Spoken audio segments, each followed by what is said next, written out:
কিতাবের মধ্যে লেখে মাওলা হুসাইনের এই দেহ এই বুক টার্গেট করে তীর মারা হয়েছিল।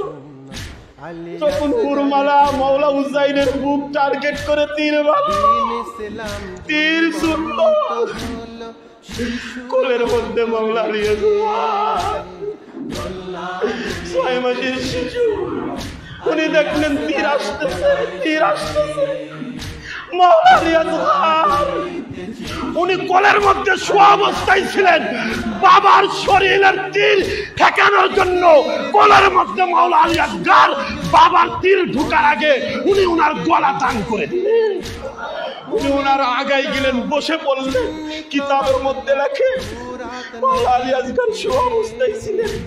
উনি বাবার তীর যাতে হৃদয়ের মধ্যে জানের মধ্যে না ঢোকে মাওলা আলী আসগর গলা পেতে দিলেন।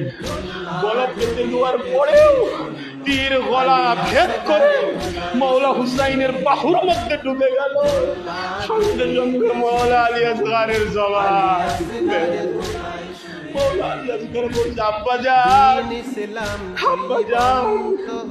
আমি দেখতেছিলাম তোমার বুকের দিকে, এই জন্য উঠে পড়েছিলাম। আব্বা জান আমার গলাটা তো এত সরু নয়, এত মোটা নয়, আমি চাইছিলাম না তোমার বাহুর মধ্যে ঢুকুক।